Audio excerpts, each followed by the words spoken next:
Boa noite, meus queridos alunos, pessoal que me segue no, no YouTube, os fiéis do meu canal. Gente, eu não poderia deixar de estar aqui presente com vocês depois de uma prova do Enem, uma prova bastante puxada dessas, né? Uma prova difícil até, de certo ponto, tá? Mas é assim. O que eu quero fazer? Responder prova para vocês, ou comentar a prova. Eu acho que é o mínimo, né, que nesse momento poderia fazer para vocês. Tá dando esse apoio, né? Sendo fiel com vocês no meu canal. Afinal, meu canal não é brincadeira, não. É um canal sério, tá bom? Bom, gente, eu fiz aqui um levantamento e, considerando a prova cinza, a questão, primeiro eu vou falar dos assuntos que eu vi. Então, tem uma questão sobre biomas, tal como eu tinha orientado numa postagem minha sobre os assuntos mais pedidos, né, no Enem. Eu falei, estudem biomas. Então, a questão 91, por exemplo, da prova cinza, é ecologia, biomas. A outra questão de biologia, a questão 93, é fisiologia, órgãos dos sentidos. Tá, pegou um pouquinho de surpresa, tá? Fala do olho, visão, tudo bem. A questão 94 da prova cinza, depois eu comento, é zoologia. Questão 95 da prova cinza, citologia. Como eu falei na orientação, cuidado com a citologia, estude as organelas celulares, isso é obrigatório, não tem jeito. Questão 96, ecologia. Como eu disse lá no meu canal, na aula postada, ecologia é o assunto mais cobrado no Enem. Questão 98, ecologia. Lembra que eu falei, quem assistiu aquela minha aula, o que mais cai no Enem? Eu falei, ó, adaptação dos seres vivos, justamente. Questão 98, ecologia, adaptação dos animais ao ambiente. Bateu. Eu falei para estudar imunologia, vacina, na questão 99. Questão 100, ecologia, biomas. Questão 101, a genética, uma questão de genética. Questão 105, da prova cinza, ecologia, meio ambiente, poluição, eutrofização. Questão 106, biotecnologia, tal como eu falei. Questão 115 da prova cinza, outra de citologia bioquímica. Né? Questão 122, especiação, que se estuda normalmente na ecologia, né? Um assunto da especiação. Questão 130, biotecnologia, novamente, de transgênicos. Questão 131, uma questão de zoologia, da classe das aves. Um detalhe danadinho ali das aves, né? Questão 135, zoologia, parasitose e parasitismo. Bom, minha gente, então preste atenção. Eu vou ler as questões e vou comentá-las, tá bom? A questão 91 da prova cinza. Quem tem a prova cinza, por favor, é essa que eu vou pegar como referência. Se você tiver outra prova, lendo o enunciado, como eu vou fazer aqui para vocês, né? Vou ler o enunciado, você localiza a questão. Então, da prova cinza, a questão 91 é a do monstro de Gila, um lagarto encontrado em um deserto dos Estados Unidos. Apresenta adaptações à falta de alimento nesse ambiente. Olha lá, adaptação dos seres vivos ao ambiente. Tal como eu falei, gente, esse lagarto possui um hormônio que controla os níveis de açúcar em seu próprio sangue. Foi observado que esse hormônio também controla os níveis de açúcar no sangue de pessoas diabéticas. Bom, o hormônio é a insulina, tá? É o que baixa o nível de açúcar do sangue. Tem um outro hormônio também produzido pelo pâncreas, a insulina do pâncreas. Tem um outro hormônio que é o glucagon. Esse hormônio, ele aumenta o nível de açúcar. Então quer dizer que os dois hormônios, a insulina e o glucagon, eles regulam os níveis de açúcar do sangue. Considerando que animais de um mesmo grupo taxonômico podem apresentar características adaptativas semelhantes, em ambientes similares, onde seria mais provável encontrar lagartos com essas características no território brasileiro. Alternativa, vamos ver, diz Cerrado, Pampas, Caatinga, Restinga, Pantanal. O bioma Caatinga, que apresenta ambientes similares aos do deserto onde vive o monstro de Gila. Então, ele se adaptaria muito bem à Caatinga. Então, na 91, a alternativa C, Caatinga. Agora nós vamos para a questão 93. A questão 93. Se bem que é 94 primeiro, tá? Vamos lá, que é para 94. Depois eu vejo a 93 com vocês, que essa 93 fala um pouco da radiação no olho, e aí envolve um pouco também a física, tá? Que fala sobre a formação da imagem. Mas dando meu palpite aqui na biologia, na questão 93, é à noite, porque a pupila, ele fala da questão 93 sobre o fundo do olho ser vermelho. E quando é que aparece mais intensamente esse vermelho? À noite, porque... Primeiro, à noite a pupila se dilata. Segundo, a retina é vermelha, tá? Seja de noite, seja de dia, a retina é sempre vermelha, ela é bastante vascularizada. Então, se eu tenho uma pupila bem dilatada e tiro uma foto à noite, porque a pupila está dilatada pra caramba à noite, o que vai acontecer? Vai aparecer o fundo do olho, a retina. Mas isso aí é a física mais que trata sobre isso, a formação da imagem, tá? Mas a alternativa aí do teste 93, da prova cinza, é a onde fala à noite, por causa da dilatação da pupila, que pega o fundo do olho, onde está a retina, onde a imagem ela é formada, tá? Bom, a questão 94, aí voltamos para a biologia. A 94 diz assim: o sashimi, que é o filé de peixe cru, de baiacu, é uma iguaria muito apreciada no Japão. Entretanto, sua ingestão pode causar morte por parada respiratória, pois esse peixe contém uma potente neurotoxina termoestável, a tetrodotoxina, que é produzida e armazenada nas gônadas e vísceras. Então, quem prepara o sashimi, né, com esse peixe, tem que tomar cuidado ao manipular a anatomia do animal. Só isso, tá? Porque se está armazenada nas gônadas, o cara tem que ter um conhecimento anatômico onde está a gônada do peixe.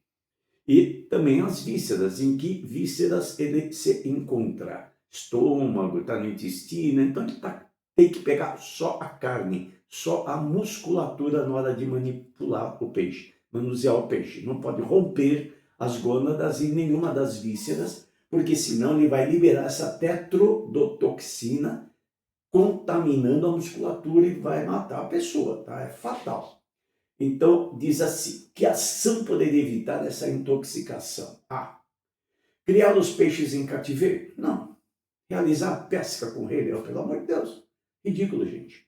Consumir peixes cozidos ou fritos?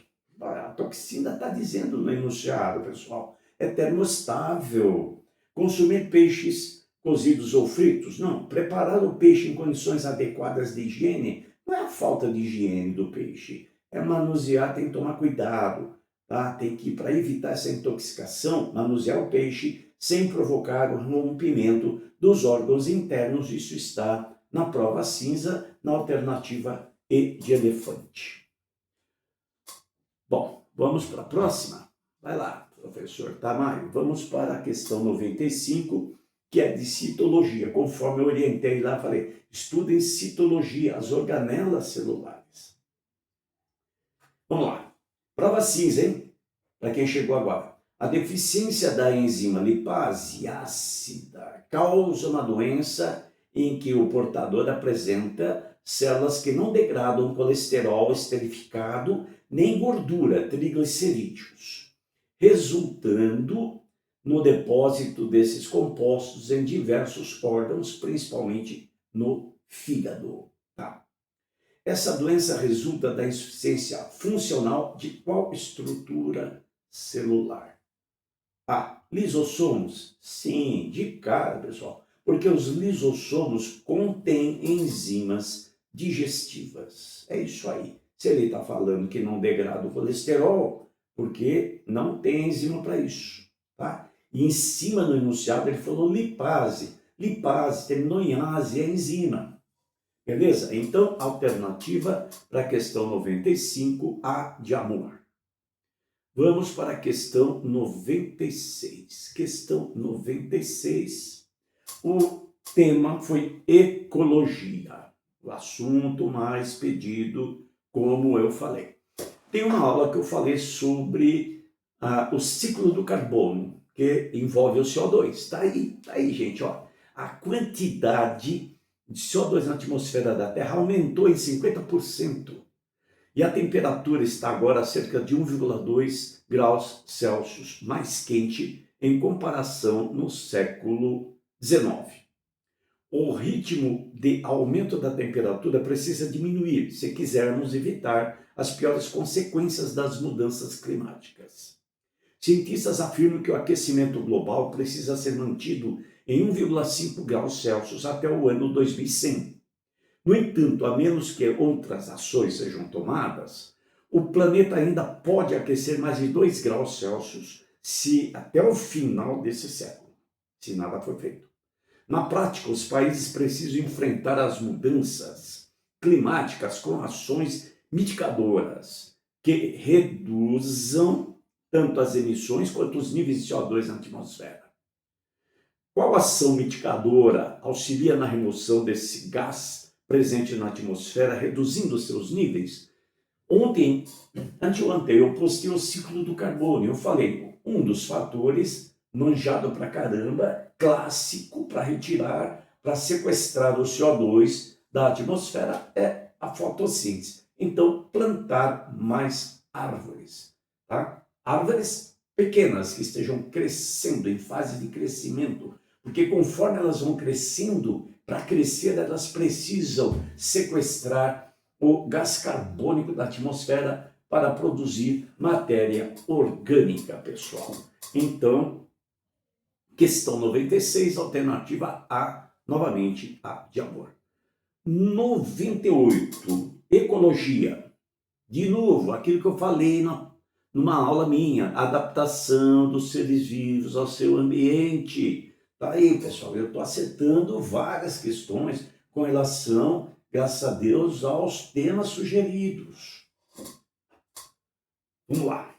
Essa aqui, a questão 98 da prova cinza. Os sapinhos ponta de flecha constituem um grupo de espécies encontradas na América Central e do Sul. Seus venenos são obtidos por meio do consumo de algumas formigas e cupins que se alimentam de plantas que contêm esses venenos. Esses anfíbios são usados para envenenar as flechas das zarabatanas dos caçadores nativos. Quando capturados e criados em condições artificiais ou quando nascidos em cativeiro, não são tóxicos. Claro, eles não vão estar comendo isso aí, né? Porque eles não nascem venenosos, eles se tornam venenosos porque eles comem formigas que se alimentam de cupins também, que se alimentam de plantas venenosas e acaba passando para eles. Só que eles não morrem desse veneno. A perda da capacidade de se obter a toxina nos nascidos em cativeiro é causada pela. Então, em cativeiro, eles perdem a capacidade de ficarem animais tóxicos. Por quê? Diferença de umidade entre os ambientes. Gente, ridículo. B, ausência de alimentação natural. Sim, cativeiro vai ter alimentação natural. Não tem, turminha. Então, a alternativa B de beijo. Legal. Vamos para a próxima. Agora é a questão 99. Vamos ver. Aquilo que eu falei na aula. Imunologia. Cai, vacina, anticorpos. A produção de vacinas exige uma sequência de procedimentos, além do cumprimento estrito de verificações de segurança. Sim. No esquema estão demonstradas as etapas básicas realizadas para a fabricação de uma vacina, utilizando a tecnologia tradicional e o efeito dela no organismo. Então aqui mostra a aplicação da vacina, cultura de células infectadas pelo vírus. Bom, o antígeno é a substância que induz a produção de anticorpos. Então vamos ver aqui. O antígeno utilizado na vacina causa um efeito protetor contra o vírus, porque mata o vírus pela ligação. Nada a ver. Aglutina o vírus por associação. Como assim? Associação com relação aqui, né? C. Contém imunoglobulinas de defesa. A vacina não. A vacina tem antígeno. Induz a produção de proteínas neutralizadoras, que são justamente os anticorpos, que são as globulinas neutralizadoras, também chamadas imunoglobulinas. Então, a 99, deixa eu só ter certeza, peraí, no meu computador, isso, 99D de dado, induz a produção de proteínas neutralizadoras, tá?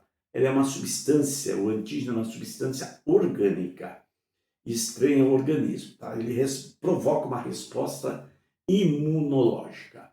Vamos para a questão 100, que é uma questão de ecologia, biomas. O bioma cerrado é caracterizado por apresentar ampla e natural diversidade de espécies vegetais. Nos últimos tempos, o homem vem modificando esse cenário pela inserção de plantas exóticas nesse ambiente. Então, vou enfiando plantas exóticas, vai interferindo no meio ambiente do cerrado. Exemplo disso é o cultivo do capim-gordura, nativo do continente africano, olha lá, espécie estranha, e utilizado nesse tipo de ecossistema como forma de pastagem. É importante ressaltar que essa espécie vegetal é capaz de se espalhar por grandes áreas, devido à sua agressividade e poder competitivo. Vai azarando com a pastagem outra, né? Com as espécies endêmicas, né? Uma espécie que ela vem de fora. Bom, em longo prazo, essa ação do homem pode gerar qual consequência? Qual consequência a introdução de uma espécie não nativa? Diversificar nichos ecológicos. Lembra que eu falei lá? Gente, vocês têm que saber do que são nichos ecológicos. Tá aí, pessoal. Olha lá. Estou muito feliz que eu orientei legal vocês. Eu falei, vocês têm que ter conceito em ecologia. Nível trófico, lembra? Nicho ecológico. Tá aí. Olha lá.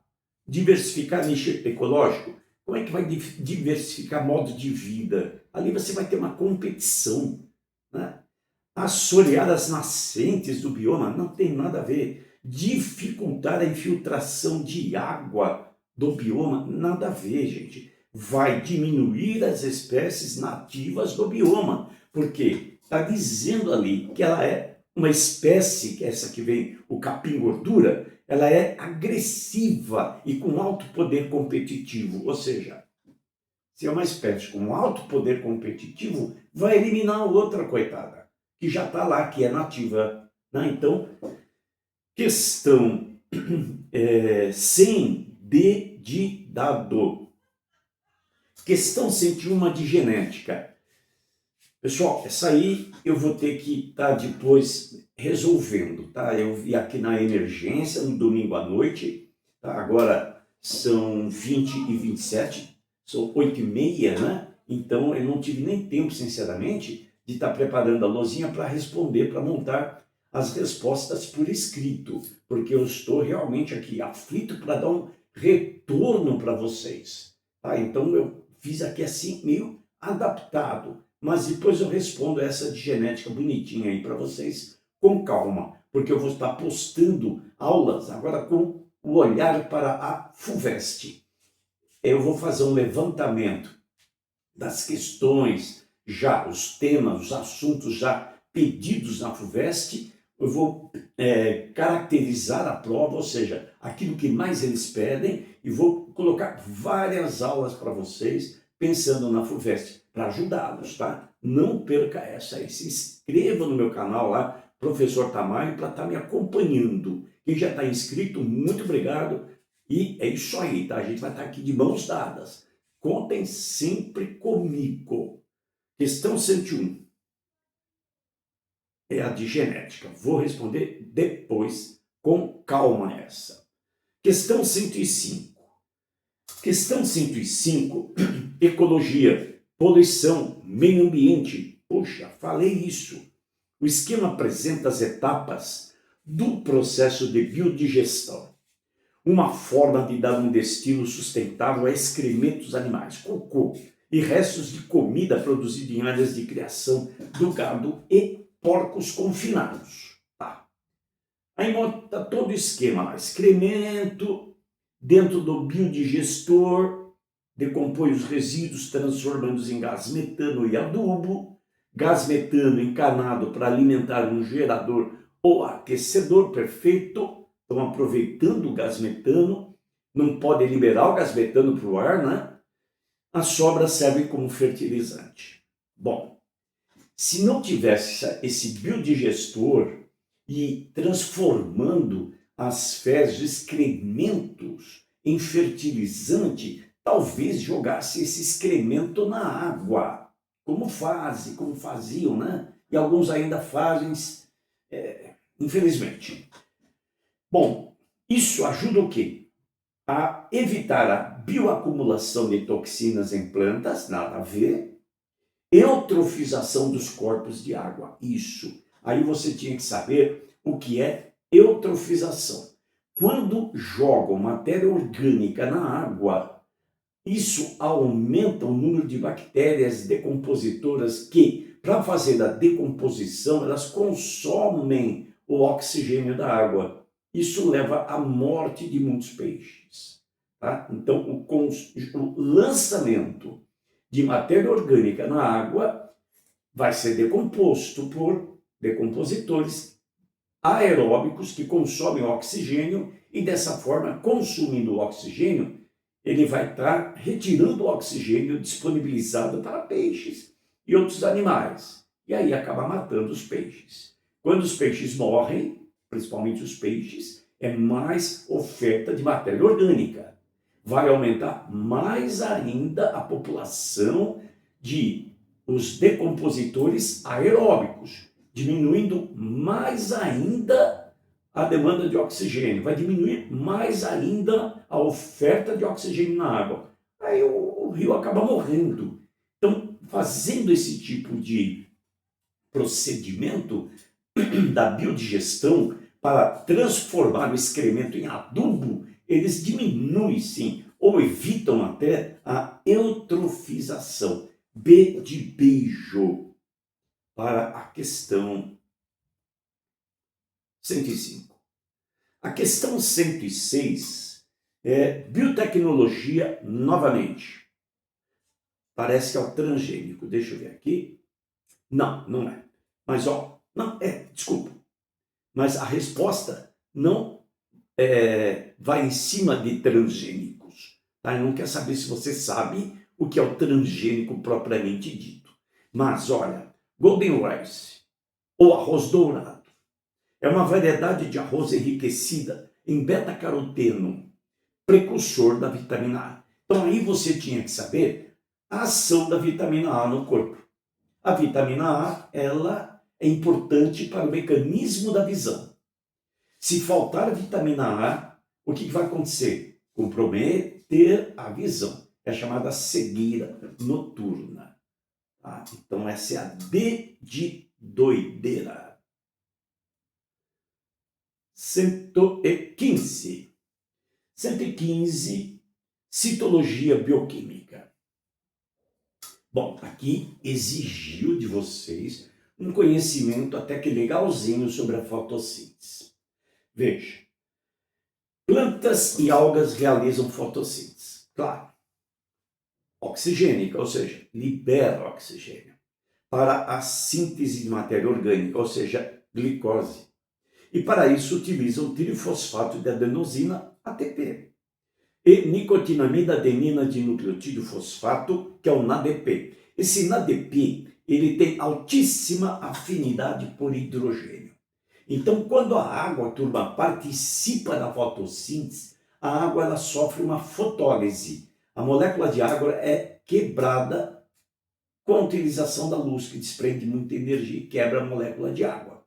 E quando quebra a molécula de água, libera o oxigênio, por isso que ele fala fotossíntese oxigênica, que é o óbvio, né? Libera o oxigênio, e também a água quebrada libera hidrogênio. Esse hidrogênio é capturado pelo NADP, transformando-se em NADPH. Então, para liberar hidrogênio, tem que ter a molécula de água fornecendo o hidrogênio. Então, o hidrogênio que participa da fotossíntese, vem da água. Vamos lá. Já algumas bactérias fotossintetizantes não apresentam cloroplasto nem clorofila. Elas têm um pigmento denominado bacterioclorofila, que é similar à clorofila. Esses procariotos, que são as bactérias, realizam a fotossíntese anoxigênica, ou seja, não liberam oxigênio. Esse tipo de bactéria, tá? É uma bactéria que ela tem a bacterioclorofila e ela faz uma fotossíntese que não libera o oxigênio. Quando libera, é oxigênica. Quando não libera, é anoxigênica. Um processo de síntese de matéria orgânica, elas produzem, sim, sua matéria orgânica. E gás carbônico. E o gás sulfídrico, H2S. Na fotossíntese oxigênica, qual composto desempenha a função análoga à do H2S? Ora, a substância que fornece hidrogênio. Qual é a substância que fornece hidrogênio? Era isso que você tinha que saber sobre a bioquímica da fotossíntese. Só isso. A substância que libera hidrogênio é H2O, é a água. Então, o H2S desempenha um papel similar à da água. Alternativa E. Essa foi mais chatinha, né? 122 é de especiação. Vamos ver. As cangas são ambientes resultantes. Aliás, especiação você estuda na ecologia, tá? As cangas são ambientes resultantes da atuação ao longo de milhões de anos de chuvas, enxurradas, calor e ventos em rochas ricas em ferro. São compostos por até 90% de óxidos de ferro e contêm solos muito ácidos, rasos, com reduzidos índices de fertilidade e temperaturas que atingem quase 70 graus Celsius na superfície. Ao contrário do que se imagina, esse tipo de ambiente abriga comunidades de plantas e animais com elevado número de espécies e distribuição restrita. A seleção adaptativa nesses ambientes favorece a ocorrência de espécies o quê? Leu aquele enunciado, aquela encheção de linguiça. Aí você teria que se apegar só onde do texto? Elevado número de espécies e distribuição restrita. Se é restrita, é do local. Que palavra aí das alternativas te induz a pensar em região restrita, região local, que vive ali, é daquele ambiente. Exótica? Não. Migratória? Se é restrita, se é adaptada ao ambiente. Então é endêmica, é do local. Endêmica, alternativa C de casa. 130, outra de biotecnologia. Lembra da aula lá que eu falei, o que mais cai no Enem? Biotecnologia? Bateu. Acho que acertei 70%, 80% do palpite, gente. Estou muito feliz. A maioria dos seres vivos tem relógio biológico. Ciclo circadiano, que regula as mudanças metabólicas e comportamentais de acordo com o ciclo de 24 horas de rotação da Terra. É o nosso relógio biológico. Em 2015, um artigo publicado na revista Science Advantage mostrou ser possível a transferência. Olha lá, vou pegar o gene do relógio circadiano de cianobactéria, ou na Cinecoccus, tá? Elongatus, para o genoma da bactéria E. coli, Escherichia coli. Então eles pegaram o gene que permite o relógio circadiano da cianobactéria, pegaram o gene e transferiram esse gene para uma outra bactéria. Estão fazendo aí, no caso, um transgênico, porque é de uma espécie Elongatus, né? O Cinecoccus elongatus é uma espécie, e está passando para uma outra espécie, a Escherichia coli. Essa transferência é transgênica. Aí a E. coli ficou modificada. Bom, aí diz: estarão presentes no organismo geneticamente modificado, ou seja, da Escherichia coli, vai estar presente o gene do ciclo circadiano da S. elongatus, né? Elongatus. Então, vai estar, sim, do ciclo circadiano da espécie elongatus, e também não vai mudar, hein, o metabolismo da Escherichia coli. A Escherichia coli vai continuar sendo Escherichia coli, vai ter seu metabolismo. Porém, vai ter uma interferência de um gene, que é da S. elongatus. Então, a Escherichia coli passou a ser um transgênico. Vai ter o seu metabolismo, lógico, preservado? Não, vai ter o metabolismo dela. Só que vai sofrer influência do gene do ciclo circadiano da outra bactéria, tá? Que vai mexer com o metabolismo que é da E. coli, tá bom? Então, é a dedidado para a questão 130. A 131 é já uma zoologia mais diferenciada, ou seja, quando eu falei para vocês de zoologia, falei, não tem jeito. A zoologia, vocês têm que ter um conhecimento anatômico de todas as classes envolvidas nos filos. Então tem que ter isso, não tem jeito. Para a FUVEST, eu vou postar uma aula sobre a zoologia, algumas aulas de zoologia, porque cai, tá bom? Então eu vou colocar lá para vocês aulas de zoologia, dos principais filos envolvidos no vestibular da FUVEST. Então conte comigo nisso. Bom, mas aqui na 131 diz assim: os funcionários de um zoológico observaram um aumento da taxa de mortalidade de aves aquáticas por afogamento. Poxa.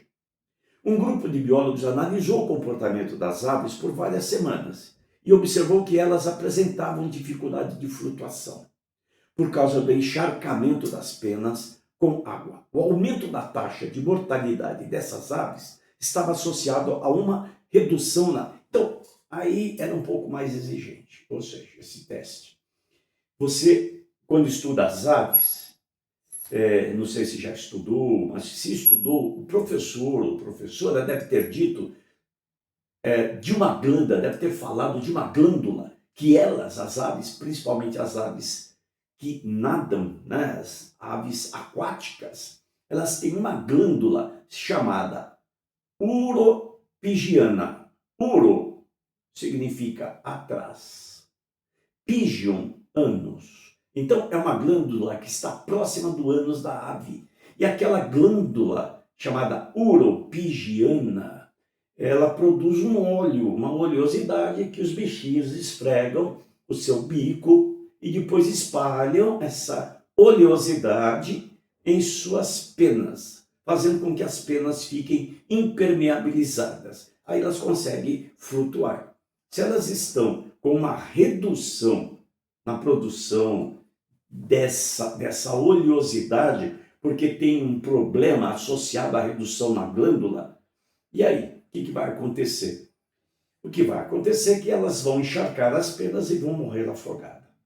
Então, a glândula produz uma secreção oleosa. E essa glândula, localizada na parte de trás das aves, é chamada uropigiana, ou alguns autores chamam de uropigial. Vamos ver. Alternativa A: dilatação do papo. Não, mas é a comida. Reposição de penas nas asas. Que isso? Quanto mais pena, coitadas, mais encharcada ela vai ficar, né? Então não é a reposição que está faltando. Secreção, está faltando isso. Está tendo uma redução na secreção da glândula uropigiana. Alternativa C de cereja. E a última aí, que é a 135. Essa aqui, ela exigiu o quê? Veja, eu vou postar na luz, desculpa, vou postar no meu canal, Professor Tamayo, uma aula sobre as verminoses que vão ser cobradas, sim, agora a gente está de olho na FUVEST, tá? As parasitoses. Então eu vou colocar aula prática, eu vou fazer várias aulas sobre parasitoses. E aí, vamos responder essa aqui, sobre parasitose, que é dentro da zoologia. O ácido úsnico é retirado de líquens e foi testado contra diversas espécies conforme o quadro. Veja, Aedes aegypti. Essa substância, o ácido úsnico, tem baixa eficiência sobre as larvas do Aedes aegypti. Então, Aedes aegypti, ele é vetor, ele é transmissor de viroses. Então, o vírus da dengue, da febre amarela, da zika, chikungunya, é o Aedes aegypti. E essa substância não resolve nada. Bacilo de Koch. Bacilo de Koch causa tuberculose. Eficiência média sobre o bacilo de Koch. Nada, não serve, não é legal. Molusco aquático adulto, alta eficiência. Então segura aí. Pernilongo, média. Verme plateuminto, ineficiente, não resolve porcaria nenhuma. Os vermes plateumintos. Mas, sobre o molusco, sim. E aí, o aluno tinha que lembrar o quê? Simplesmente isso, turminha. Que tem uma doença que é a esquistossomose ou barriga d'água, ela é transmitida por moluscos que liberam larvas na água. Então, no ciclo da esquistossomose, o que acontece? Tem uma larva chamada miracídio, que é do Esquistossoma mansoni, que é o causador, que é o verme causador da barriga d'água esquistossomose. Essa larva miracídio, ela procura, durante 2 dias de vida que elas têm, né, a larva miracídio, elas procuram o vetor, ou o transmissor da doença, que é um molusco adulto chamado Planorbis. E esse molusco que vive em água, ele é aquático, tá? Olha lá, moluscos aquáticos. Ele acaba se contaminando com a larva miracídio. Depois de algum tempo, 14 dias mais ou menos, as larvas miracídio dentro do corpo do molusco se transformam em larvas cercárias. E são essas cercárias que vivem na água e que têm um tempo de mais ou menos 72 horas para procurar o hospedeiro definitivo. Quem é o hospedeiro definitivo? Ser humano, homem, mulher, criança que estejam nadando ou em contato com as águas contaminadas pela cercária. Então, se o ácido úsnico que é retirado de líquen, tem uma alta eficiência sobre moluscos aquáticos, isso é uma medida profilática, ou seja, vai combater a doença chamada esquistossomose. Vamos ver. Alternativa A. Ok? Bom, minha gente, um forte abraço para vocês. Não esqueçam, tá, de estar lá dando um like, ou então estar também se inscrevendo no meu canal, porque eu quero estar junto com vocês. Tá? Avise seus amigos que vão prestar vestibulares, que eu estou aqui pronto para ajudá-los. E fiquei feliz que aquela aula sobre orientação que eu dei, que mais cai no Enem, olha, eu acho que uns 70% a 80% bateu. Estou muito feliz. Tá, e agora eu vou fazer para a FUVEST e outros vestibulares também. Não serve só para a FUVEST, mas o meu foco, o estudo que eu vou fazer, o levantamento vai ser mais visando a FUVEST. Mas se você se preparar para a FUVEST, óbvio que você vai estar preparado para vários vestibulares.